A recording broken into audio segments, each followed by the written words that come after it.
Good afternoon, ladies and gentlemen. My name is Robert Choate, and I am the very recently arrived president of Trinity College. And it's my pleasure to welcome you to this, our first Trinity events meeting of this academic year. Trinity is relatively unusual among the central Oxford colleges in being physically open to the outside world through our gate rather than walled off and necessarily inward looking. And we try to embody that spirit more broadly, welcoming guests from different areas of public life and inviting people from inside and outside the university to hear from them and talk with them. It's a great delight to have Professor Sir David Spiegelhalter, a good friend and former colleague, to be the first Trinity event speaker of my tenure. David is Emeritus Professor of Statistics at Cambridge, Fellow of our sister college there, Churchill, Non-Executive Director of the UK Statistics Authority, and former Chair of the Winton Centre for Risk and Evidence Communication. His work focuses on improving how statistical evidence is used by everyone from health professionals and patients to lawyers and judges to policymakers and the media.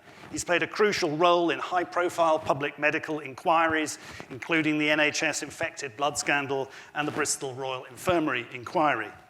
David is a regular voice of sanity in the media on statistical issues and the author of several fascinating and accessible books, including The Art of Uncertainty, which explores how probability applies to our everyday decision-making. He's going to talk about some of the themes of those themes this afternoon and how we can and should live with uncertainty, and there's a lot of it about. I'm then reasonably certain that we will have plenty of time for questions and discussion afterwards. So with that, let me hand over to David. Thank you very much.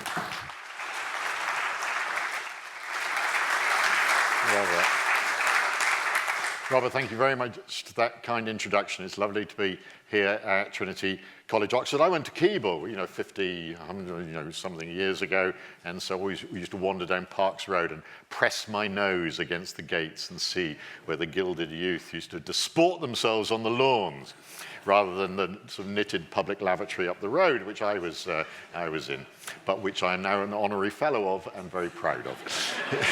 So, I'm going to, first of all, I can't see a thing. I did a gig in Oxford at the Playhouse on November the 1st. Was anyone there?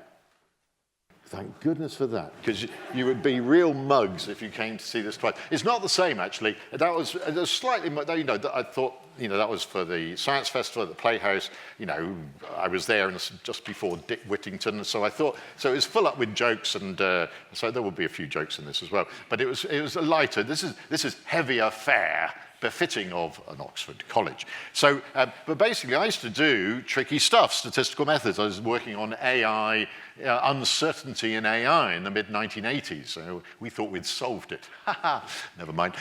Bayesian methods and Bayesian computation, all that stuff. But I was actually, by 2007, I was getting a bit slightly fed up with all this academic stuff. And I was really lucky that I got philanthropically funded to become the first Winton Professor for the Public Understanding of Risk.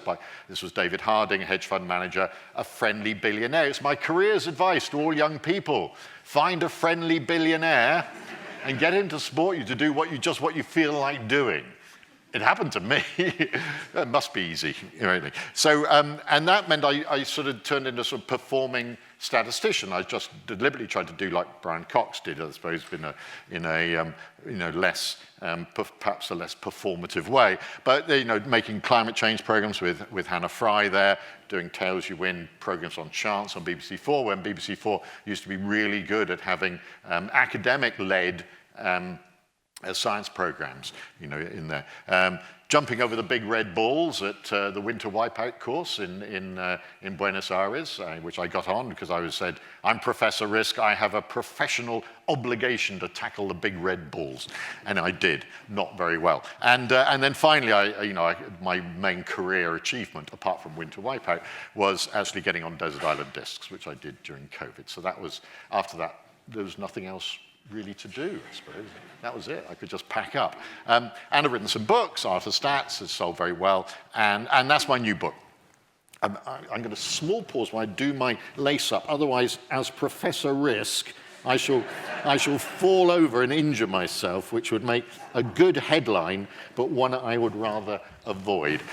And so this book has got all sorts of stuff in it, and some fairly light stuff about coincidences and surprises and luck, and some slightly heavier stuff. And you're going to get, I'm afraid, some of the slightly heavier stuff, but I hope it won't be too heavy, because basically, are we in an age of uncertainty? And I think perhaps we are. I mean, I love history. I'm not a historian, but I'm fascinated by the 1930s. The dark valley, as it's been known. And there, the world is full up with political and economic and social uncertainty. And then the 1950s and 60s, with the threat of nuclear war, and so there's political and technological uncertainty about the risks of nuclear war. And people really felt in a state. You can tell we're in a real age of uncertainty when people start saying, maybe we shouldn't have children. Maybe we shouldn't bring children into this world. And they were thinking that in the 50s and 60s. And some are thinking that now because of the risks we got now, political, economic, technological, but also environmental, social, you name it. We're in a world, I think, the phrase I'll come into a moment, of deep uncertainty. Okay, but what's uncertainty? And I stole, for the book, I stole this definition from someone else. I think I even gave them some credit. But the conscious awareness of ignorance, and I really like that idea because it personalizes it. Because we are ignorant, and we're ignorant about what's going to happen in the future, but we're also ignorant about what's going on at the moment, about what's happened in the past, about why that all happened. We live in a tiny little bubble of what we know, and most of the rest of what's going on we are ignorant about. We all live with uncertainty, some better than... Who likes uncertainty? All right, okay, so for those of you who didn't put your hand up, you want to know what you're going to get for Christmas. You wanted to know who was going to win Celebrity Traitors before they got to the last episode. And finally, the real question is, if I could tell you when you were going to die, who would want to know? Sorry, I can't, but who would want to know if I could? Yeah, a few, yes. It's usually about, 5% or so, but the planners, I think, the people who like to plan things and to have things ready and to be in that. But most of you don't want to know. Well, of course, you can't know, but you wouldn't want to know even if you could. Because can you think of anything worse than living in a certain world, of knowing what was going to happen tomorrow? It'd be like the worst sort of prison conditions. It'd be awful. We are creatures of uncertainty. Our world is uncertain, and we love it. We revel in it. So the purpose of my book is to actually get people to own up and say, whoa, uncertainty, isn't it cool? So the point is, what I think of uncertainty is a relationship between you and the outside world. You could think of it as a property of the outside world, and certainly at a sort of quantum level, I think it is. But everything else that goes on in the outside world may be, just totally pretty well determined, either God's will or through, deterministic but complex processes, maybe chaotic processes. So the uncertainty, I think, it's in the eye of the beholder. And we could talk about people, you might want to ask some questions about that later. And broadly speaking, uncertainty is of two types. The first type is what we used to calling chance. It's called aleatory uncertainty. So here's a coin. I'm going to flip the coin. And so what's the probability this will come up heads? 50-50. Now I flip it. And I look at it. And I ask you, what's the probability that this is heads?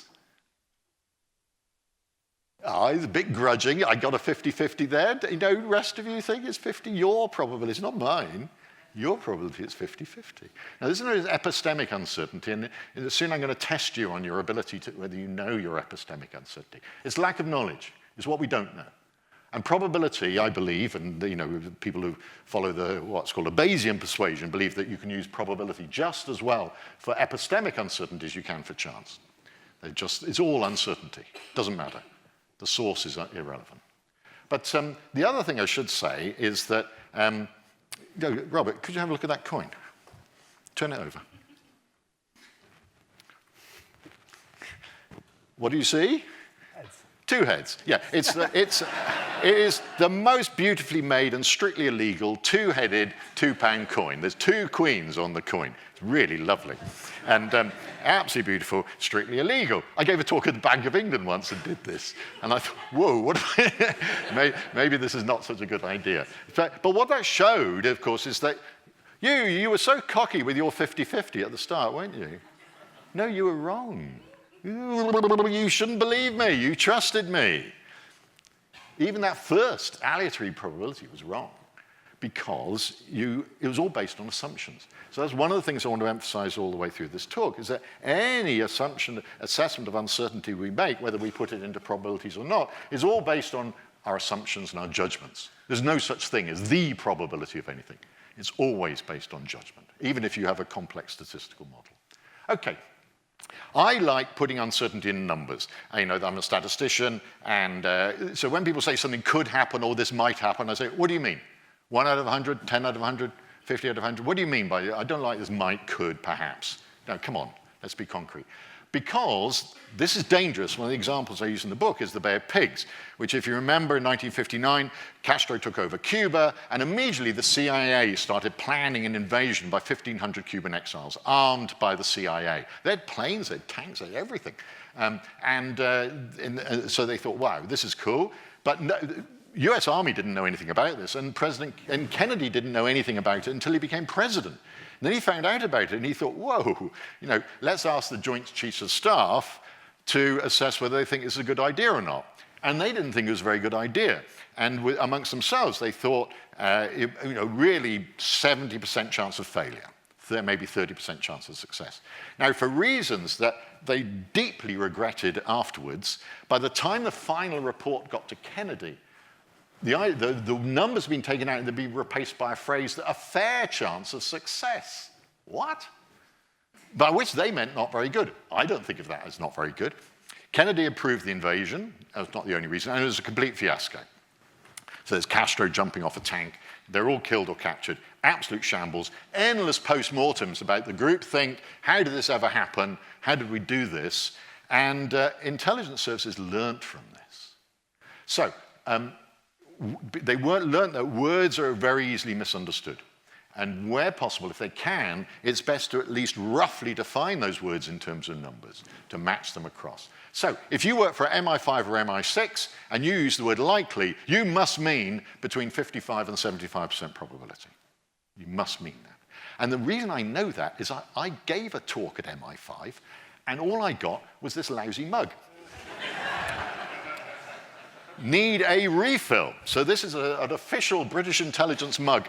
So if your mug is 55 to 75% empty, you're likely or probable to need a refill. But look, if it's 30% empty, like Bay of Pigs, it's unlikely. In the Bay of Pigs, within MI5 or MI6, they would have to describe that as unlikely to succeed. It's absolutely compulsory. So this is a major lesson that's been done. In climate change as well, they've got a mapping between words and numbers, so that because words are so easily misunderstood.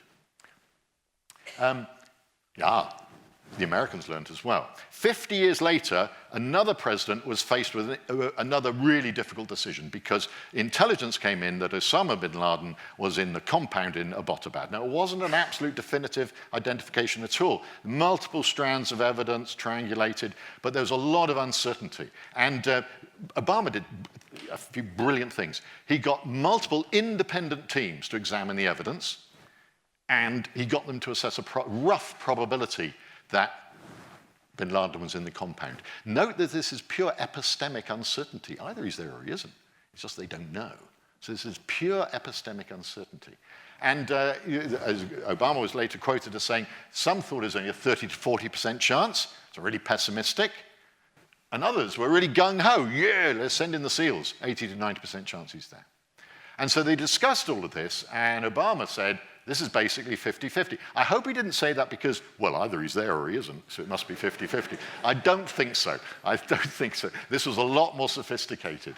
And he approved the raid, and it was turned out to be a correct decision. Now, and afterwards, academics have argued about should the intelligence officers have got together beforehand to produce a single joint assessment? And the people who wrote the paper that I read said they should have. And I think that's totally wrong. that the decision maker should know the variation in opinion between their advisors. They should know that some people are optimistic and some people are pessimistic, because that is a source of uncertainty, is variation between opinions. The 30-40% team, the miserable people, might have been a red team. And I really love this idea of red teaming. So red team they're the sort of people that Dominic Cummings said should be in the government. You know, the ones who don't follow the line of what everyone else is saying. They can be rather pessimistic. They question groupthink. The Ministry of Defense are really hot on red teams. Whole book, publicly available, on red teaming approaches. So you need a group of people who can challenge assumptions and beliefs, identify flaws in logic, try to get away from any sort of groupthink. And the fact that they emphasize this so much suggests that there may have been some certain wrong decisions in the past. Anyway, so, but they also emphasize that it doesn't even have to be a separate group of people. They want to try to encourage a red team mindset, which is self-critical, self-aware of the biases that you hold, which is actually, of course, the characteristics that make people good super forecasters, that they are self-critical, they know their biases. So we'll come on to that in a minute, because notice that you might think, what are these probabilities? They're just coming out of people's heads. How do we know if they're any good or not? You know, why is one team better than another? Well, of course, you can't tell from a single assessment. But if you use those assessments over a period of time, you can find out whether people are actually rather good at judging what their probabilities are. So I'm going to test you lot. Okay, I want to know how ignorant you are. No, I don't want to know how ignorant you are. I don't care about that. I want to know if you know how ignorant you are. This is the important thing. So I'm going to give you 5 questions. Each of them are going to an answer, A or B, and you have to say which one you prefer. Actually, I don't say, no cheating, no conferring, no phones, no Wikipedia, all right? But you don't need a pencil and paper. I'm sure you can do it in your head. And then think, but I don't expect you to know all the answers. You might know. If you know, you give the answer 10 out of 10. If you're not sure, you could say 7 out of 10. If you haven't got a clue, say 5 out of 10. So you can use that whole range, 5, 6, 7, 8, 9, 10. And then I'm going to give you the answer. You give your confidence a number in 5 to 10. I'm going to give you the answer, and you score yourself according to this scoring rule. This is the most vicious scoring rule you can imagine. If you say 10 out of 10 and you're right, you get 25 points. If you say 10 out of 10 and you're wrong, you lose 75. Ooh.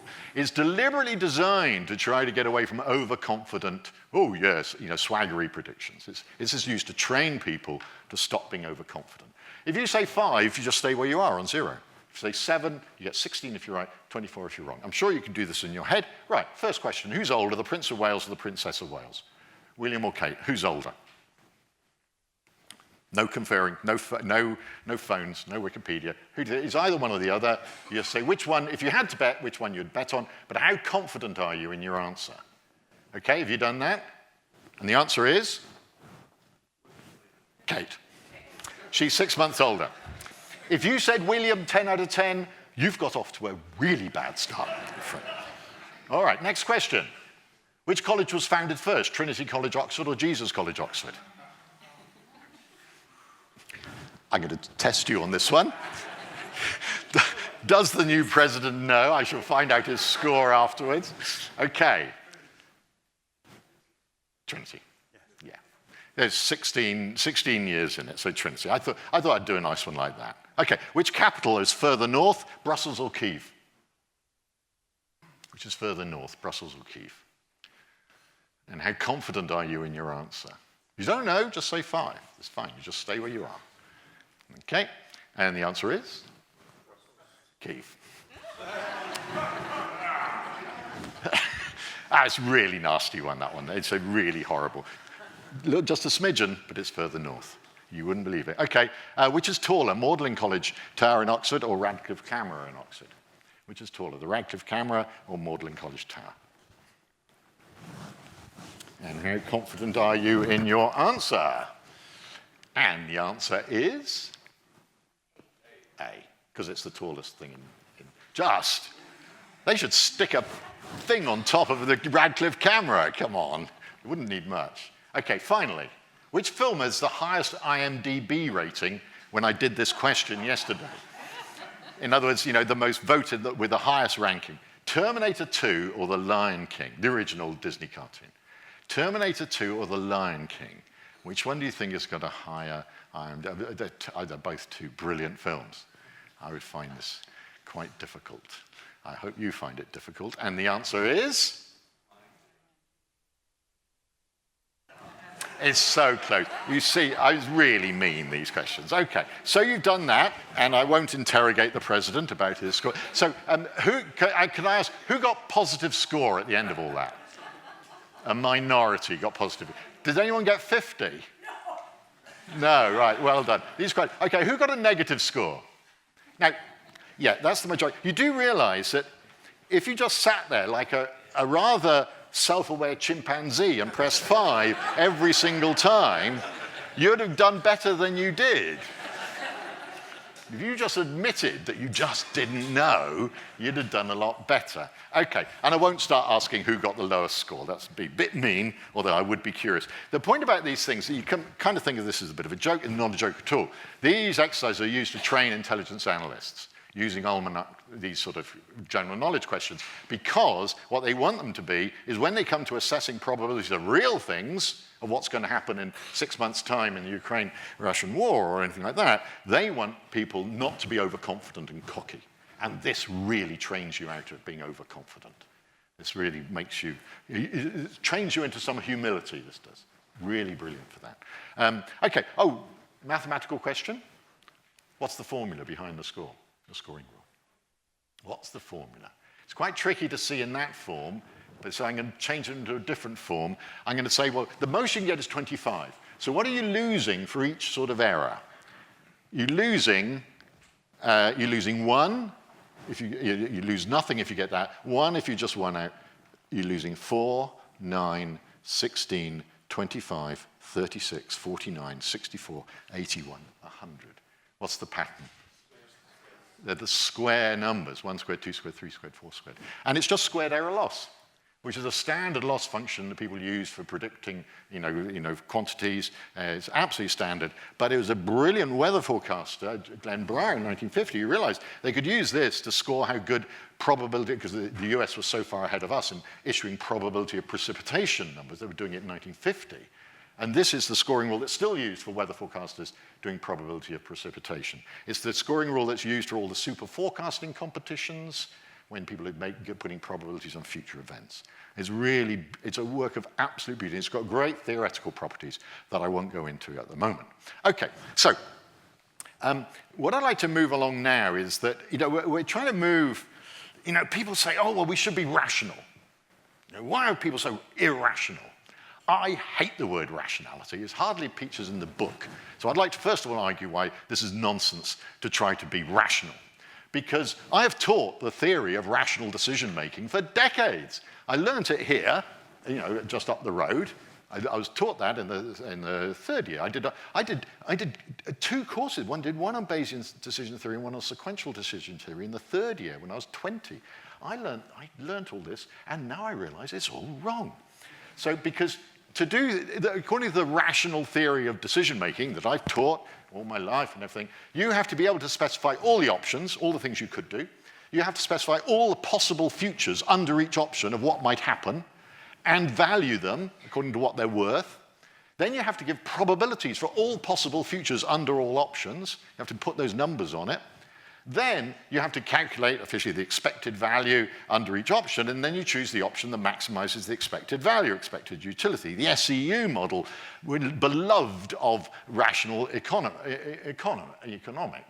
And it's absolute nonsense. It's just, you can't do it in anything realistically complex. The sort of world we live in now, that's completely unreasonable. To think of all the things that might happen, even that very first stage. And to think of all the options.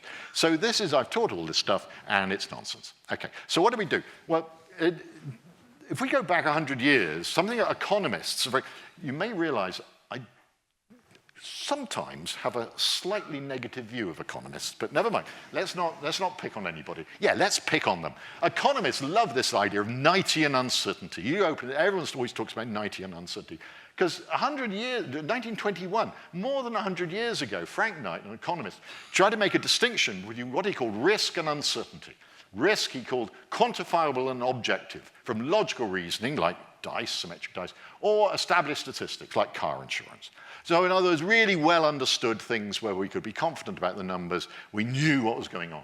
And then he said, uncertainty is where we have to rely on subjective judgments not susceptible to objective measurement. And people have held on to this anachronistic old nonsense for 100 years, which was ridiculous because 5 years later, Frank Ramsey in Cambridge and Bruno De Finetti in Italy developed the whole idea of subjective probability, that's like what you've just done. He developed that idea that probabilities do not have to come from measurement. They can come from judgment. And that was developed 5 years later, and yet doesn't seem to have penetrated this. So I think it's completely wrong. It's far too simplistic, because all uncertainty is on a continuum. It's not like either you know it or you don't know what's going on. Every analysis involves judgment. As showed you, flipping a coin involves judgment. Throwing a dice involves judgment that you haven't been fiddled and the dice is symmetric. So your assumptions behind your logic may be wrong. There's always judgment involved.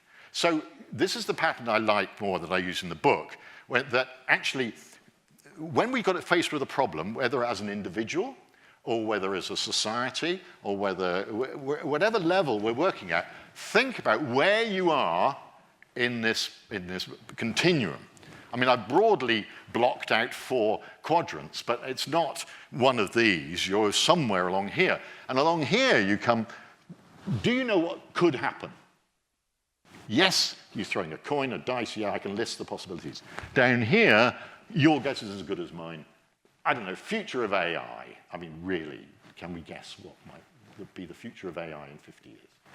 Et cetera, et cetera. Down here, okay, what about the probabilities? Can we work out the probabilities or model them? We've got good data when we haven't got a clue what the chances are. We feel really unhappy about putting any numbers on anything. And we need to think about when we're facing any problem, maybe just, where are we going to go on holiday and things like that. Where are we in this? Can we think of all the things that might happen? Can we think of the chances of them? And if you can put numbers on everything, then you're up in that corner. And of course, that's what you teach. That's rationality. You're almost never in that corner.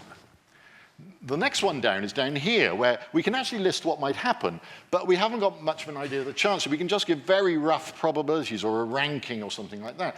And this happens all the time. For example, in the UK National Risk Register. This is just part of it. So this is just part of the threats. It goes up to about 62 or something like this. So this is just the first part of the list of the threats faced by this country. And it involves, major maritime pollution, rail accident, disruption to global blah, blah, blah. And for each of those, they put on this matrix, first of all, how likely it is to occur over the next 5 years. And these are in very broad categories, less than 0.2%, 0.1%, 1 to 5, 5 to 25. And I should say, in order to try to help you understand that these are not evenly spaced, they lengthen the size of the category. That is based directly on the work that we did with Alex Freeman in the Winton Centre in Cambridge. We influenced the design of that to try to get away from this field, try to get away from any impression that there was some linearity in the scale. And this is the impact, from minor up to catastrophic. And so it's great fun seeing where things are. Assassination of a high-profile public figure. And actually, it's considered, 1 in 4 chance that that'll happen over the next 5 years. And I think that's probably, I don't know where that number came from. It might have come quite possibly from some statistical analysis. But the interesting thing is they don't think it's actually going to be very important, which is a bit tough, but never mind. Rather limited impact they expect. And of course, people have got, I'm fascinated by these. I think it's a great exercise, but people get things wrong. In 2011, was it 2011? That Icelandic volcano erupted, closed European airspace for 10 days. It wasn't on the risk register at all. Just didn't feature. Volcanoes are now there, not on that list, but later on, I can't remember where volcanoes are there now. It wasn't on there. Somebody had suggested, but nobody put it on. And then when we come to COVID, for years, flu was always up in the top corner, quite likely and a really high risk, high impact. But emerging infectious diseases like MERS and SARS was in the middle. And they thought, it might kill 200 people. No, 200,000 people when it arrived. So there are judgments made in all of this, and one has to be really careful about it. I think it's actually, even this is too possibly tight a band to put things in, because things can have such a variation in the impact of things. Okay, what about down here? This is the fun one, the fun corner. This is when we haven't got a clue what's going to happen. Really, we're dealing in, we can't even list the possibilities, let alone put good probabilities on them. These are the unknown unknowns. This is Rumsfeld, that great sage, when he talked about known unknowns and unknown unknowns, he really put his finger on it. But known unknowns is where we can at least list the possibilities. We know what we don't know, but unknown unknowns is when we don't even know what we don't know, but we admit that we don't know what we don't know. So people have talked a lot about what you do in this situation, and I like this sort of summary, that in the situation where we can't even list what might happen, we need humility and we need imagination. We need humility to recognize that we really don't know what's going to happen. We cannot be confident about an analysis of this. And we need imagination to try to think what will happen, so we're not caught out. So you're trying to convert all the time into known unknowns, things you can think about, but recognizing you can never do it completely. And you shouldn't try to optimize. You can't optimize. You've got to go, don't only focus on the worst thing that can happen. You can't do that because you can always think of something terrible that can happen. The crucial thing is, and I should put this in bold, is looking for resilience. And resilience, if you think of a resilient supply chain, is one that can put up with a lot of disruption. You're not dependent, you haven't optimized your supply chain, which is disastrous because one break and that's it, you've got no chips coming in. So resilience is about being able to recover from things you never even thought of. So these have become very standard ideas now in our age of uncertainty, moving away from this optimization, this rational theory of decision-making, moving away into this much more flexible zone. What's the connection, between a magician and him, Donald Trump? And when I did this one talk, someone said misdirection, which I thought was really clever. It wasn't what I was thinking of, but I thought that was really clever. They both practice misdirection. So you're looking at something else while they do something else. But the crucial thing is, for both, we should expect surprises. For a magician, we're used to doing it. We're used to thinking, we don't know what's going to happen. Something's going to happen that we didn't expect, because that's the entertainment. But actually, for someone like Trump, again, we should expect surprises. We've got to be ready for things we didn't think of as possibilities. And that requires humility and imagination. So lots of people have thought about, well, how can we try to not be surprised? And you can sort of think, well, there's this phrase, intuitive logic. So that's when you think forwards, well, this could happen, and this could happen, this could happen, this could happen. But another way to do it is to think of what might happen, and Ministry of Defense, bless them, employs science fiction writers. They don't think about how it might happen, they just go straight to, wow, what about this?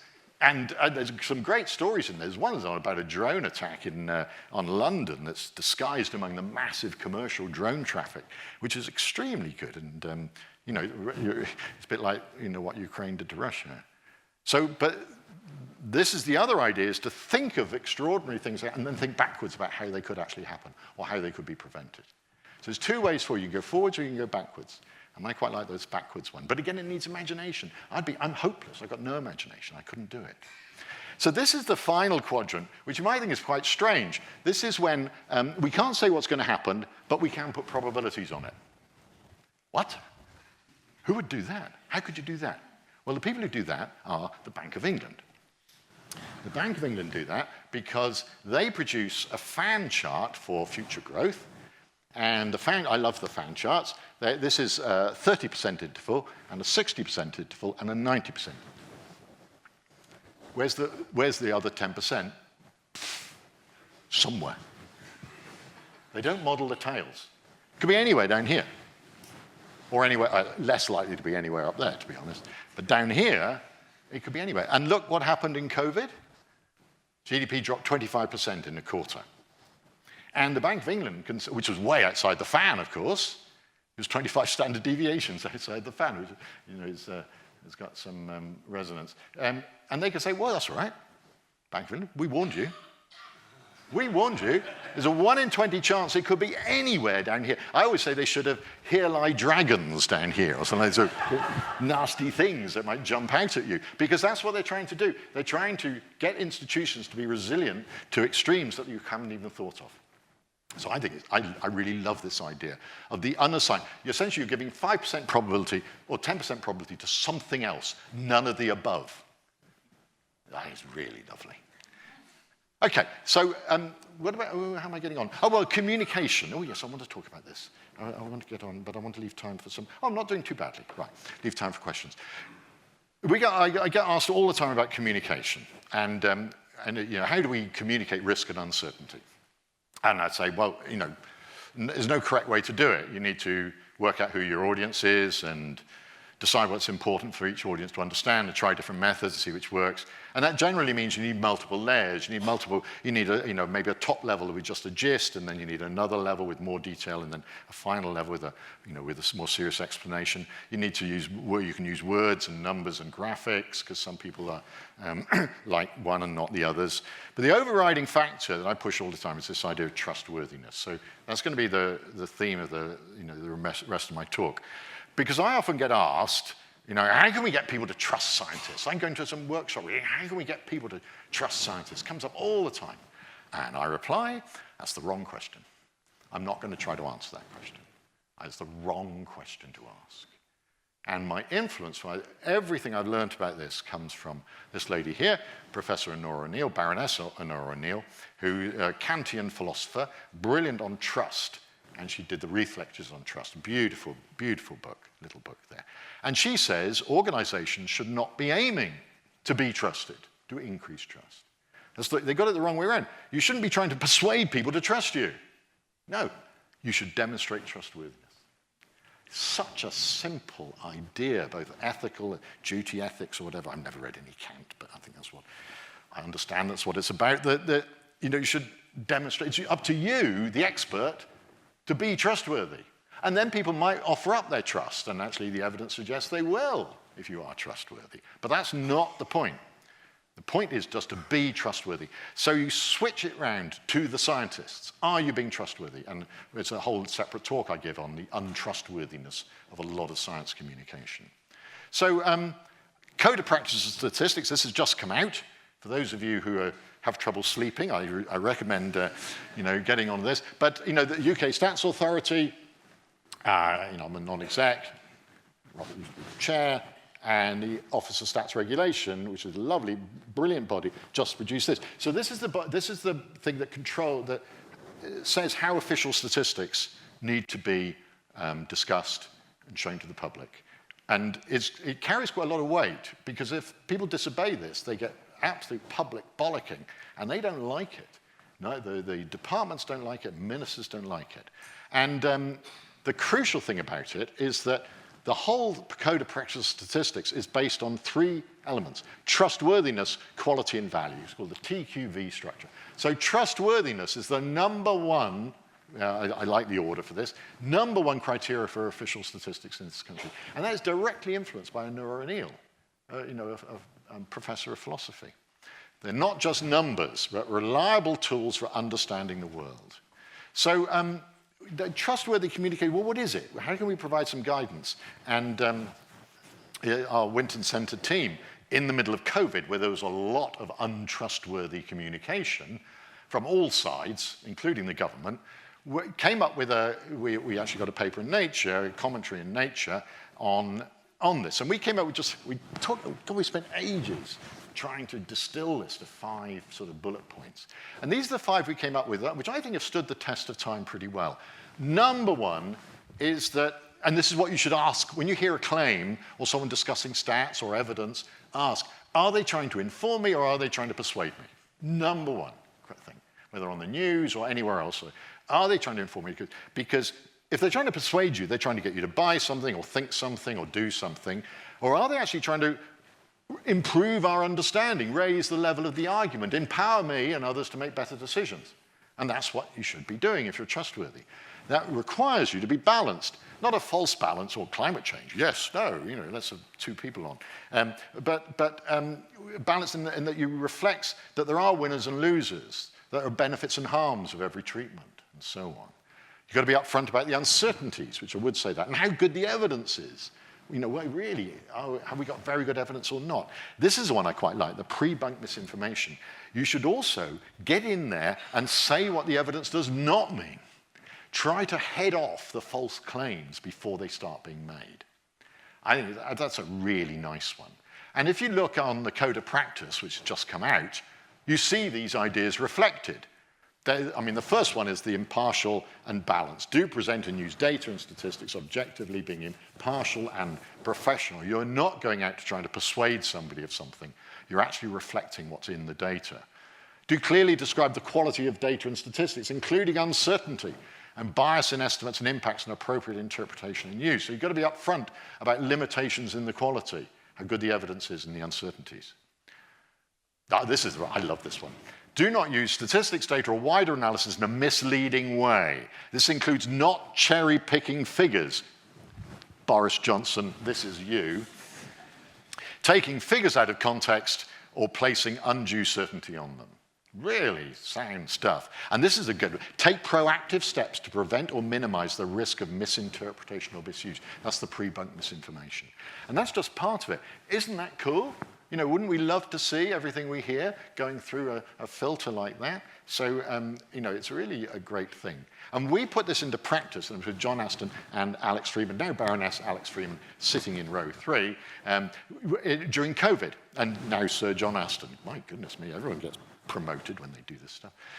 And this was about, can you remember in 2021, AstraZeneca vaccine, really had a lot of concern because of these blood clots, this VITT, thing, and Macron said, we're no longer going to give this to older people. Well, we'll see in a moment that was one of the most stupid things that anyone said during COVID. And but we got hold of the data on the blood clots, and we had a model for the benefits of the vaccine. And we were asked on the Monday, I think it was, to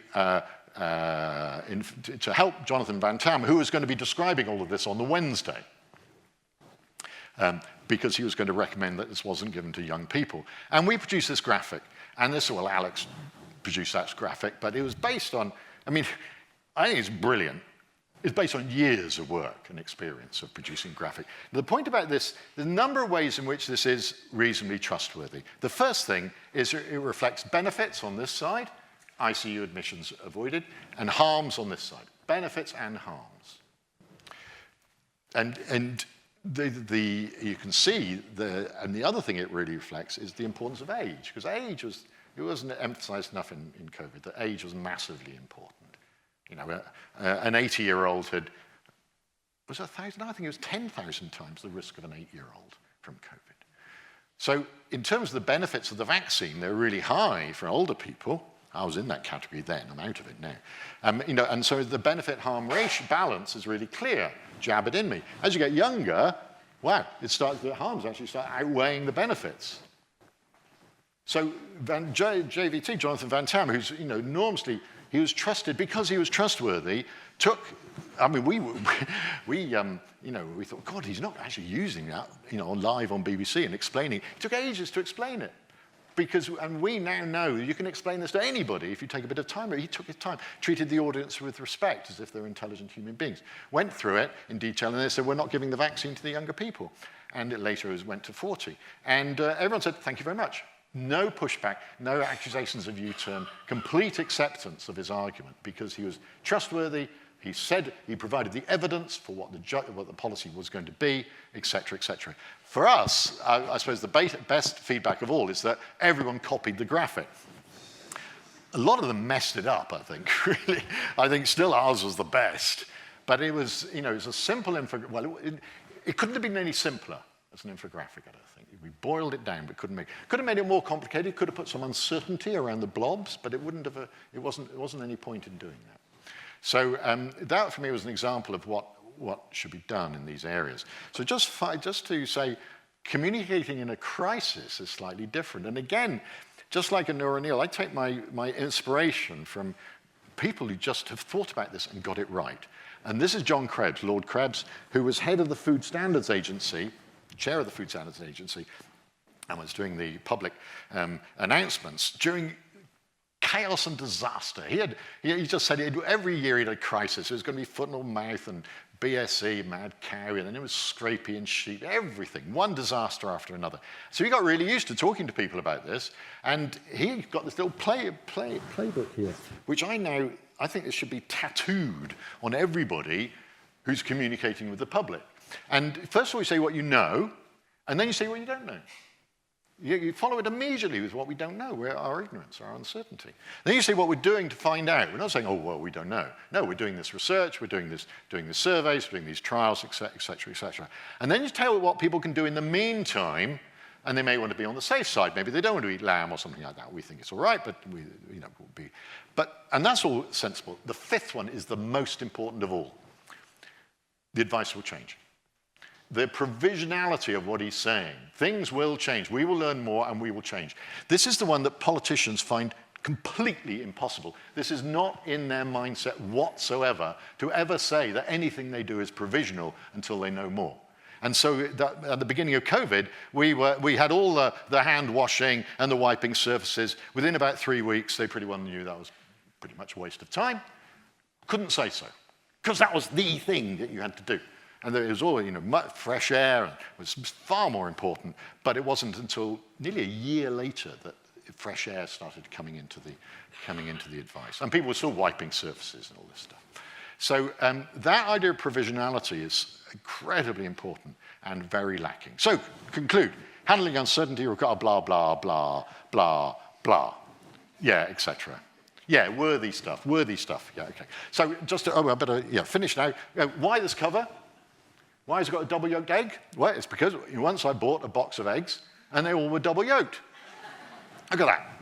What an omelette that's going to be, with a nice glass of white wine. And if you look on the newspapers about a story like Beta, double yolks, 6 double yolks, someone else got 6 double yolks, and he said 1 in a trillion odds, 1 in a million, because the man from the Egg Council must be reliable, said that 1 in 1,000 eggs were double yolked. And so he multiplied up 1 in 1,000 times 1 in 1,000. What's wrong with this? It's clearly wrong. It would never happen if that was the chance. It would never happen. And I actually know why this is wrong, because the way I got the 6 double yolks was to go into Waitrose and buy a box of double yolked eggs. Really wasn't that difficult. You can get them for £2 in Tesco's. What you should do is buy a box of these, then go to someone else's house and swap the eggs over. When they crack them open, they'll go, ah. Anyway, so the point is, it's like the two-headed coin. You got to think, when someone makes some claim about a probability, just think, what are they assuming? What am I assuming? What am I not being told in all this? Okay, so good luck, and thank you very much. Actually, I'll just stride up and down. So, questions. If you put your hand up, there's a couple of roving mics around. There's one at the front here. Somebody had a hand up. I just remember from your last comment that politicians are afraid to say no, but they cannot say because the public doesn't like them. Ah, right.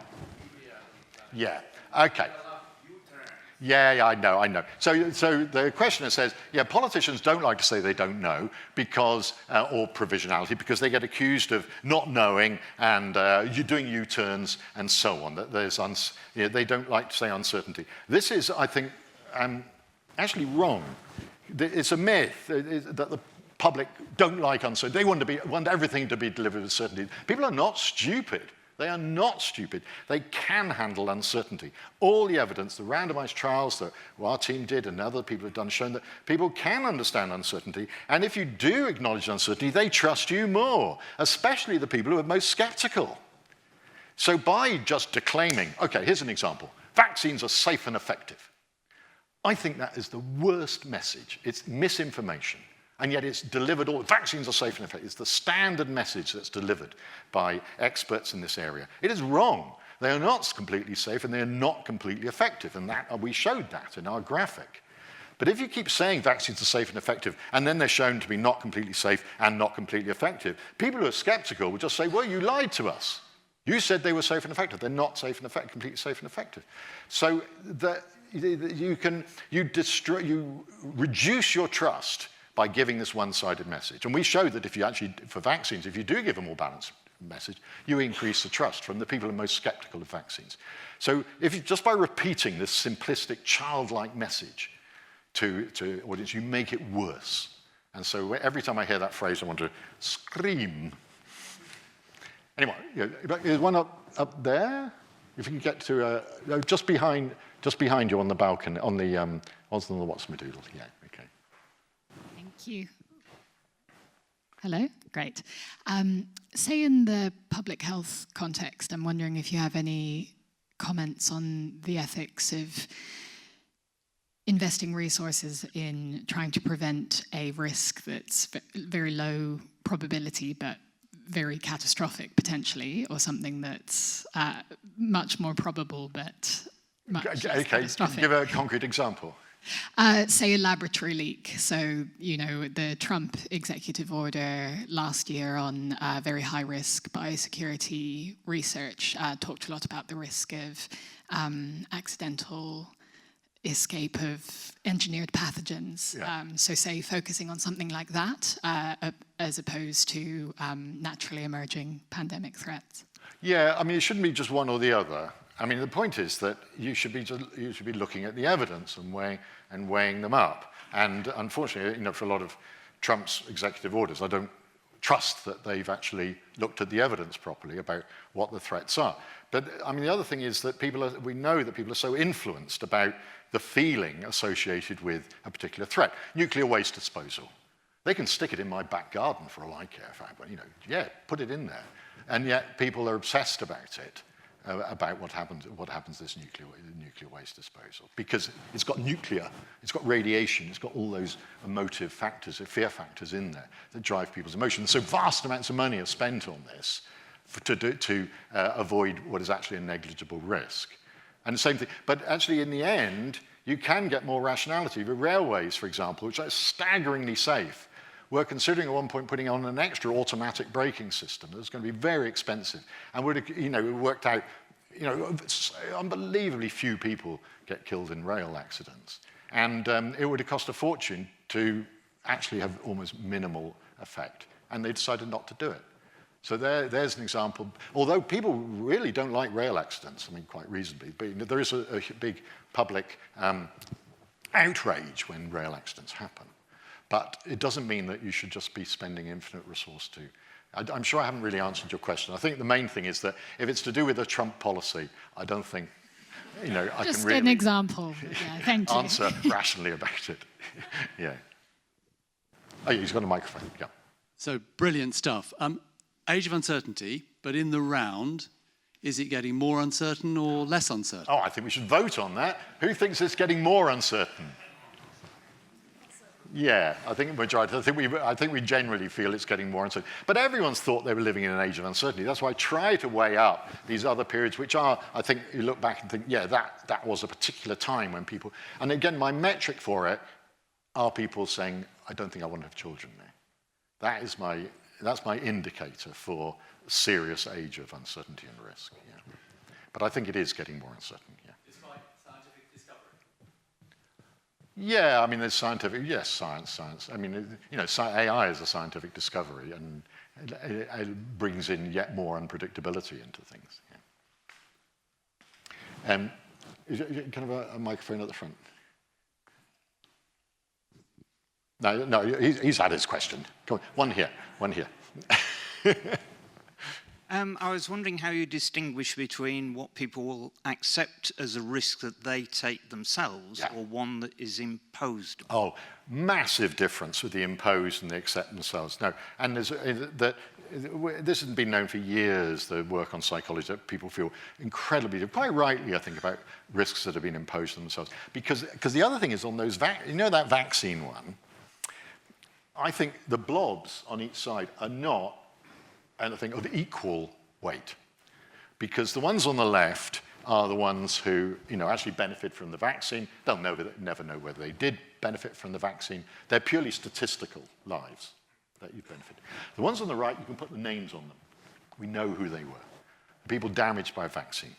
And it's very different, the feeling. They're all lives, but weighing statistical lives against real named lives, people feel very differently about it and have suggested, for example, you should give every named life, a weight of 3 or something. That people have suggested those sorts of ideas, that those should count more. And I think they should count more, because this is an identifiable individual who's been harmed, whereas the others are just statistical ones. The example of that, of course, is smart motorways.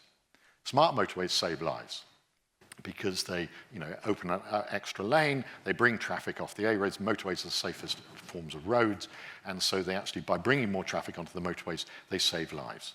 But we don't know who they are. Those are purely statistical lives. We do know who got knocked down and killed on the smart motorway. Those are named people. So just doing this cost-benefit of lives is very, I think, from a sort of social acceptability, can be quite tricky. Can I do my trick now? Sorry, yeah. Yeah. Give a microphone for the President. Thank you. David, you talked about your question of, do people want to bring children into the world as a way of thinking about how pervasive people view as uncertainty. That's clearly them thinking about the possibility of a nasty outcome coming. Yeah. So in some sense, you might think of uncertainty as, around some central expectation at which you might have good possibilities, negative possibilities. Upsides and downsides. Exactly. Whereas I think when most of us think about uncertainty, is something nasty going to happen on the downside? So is that, no, it shouldn't. We need to be clear about what our central expectation is for that to make sense. Exactly. And that's why I don't like the word risk, because it's all the downside of uncertainty, whereas uncertainty has massive upside. That's why I talk to school kids. I say, take risks. Don't be reckless. Don't be reckless. Because you'll never find out, unless you do something, unless you have a go, you'll never find out the upsides that you might be able to achieve in terms of maybe just having fun, but also, all sorts of other benefits that you might have. So no, it's definitely, that's why I like uncertainty rather than risk, because as you absolutely say, it's the uncertainty around a central, projection maybe, and it can be downside and it can be upside, and we shouldn't just focus on the downside at all, because it's so miserable anyway. Okay, trick. Could you get your phones out and get on your calculators? I want to find out if you're lucky or not, because I'm lucky. I wonder who's lucky. Could you get your phones out and just open up the calculators? And when you do that, I just want you to put in, first of all, a 3-digit number. And it might be any old number, or it might be a number you think is lucky or something like that, 827 or 432 or any 3-digit number. You've done that. And then put it in again. Again. So now you've got 6 digits on the thing, 3 and then 3 the same. Okay, now let's see if you're lucky. If I was to ask a group of people, what was a lucky number? What do you think the most common reply would be? 7, yeah. So divide your number by 7 and see if you get a whole number. Get a whole number? Yeah, you're doing well so far. If I was going to ask a group of people what they thought an unlucky number was, what do you think they would say was the most common response? 13. Divide your number by 13. Do you get a whole number? Doing well. Okay, so I want a number that isn't lucky and isn't unlucky, so I want something in between. There's a few numbers in between, but 7 and 13 are both prime numbers, and I love prime numbers. So can you give me a prime number between 7 and 13? 11. Divide your number by 11.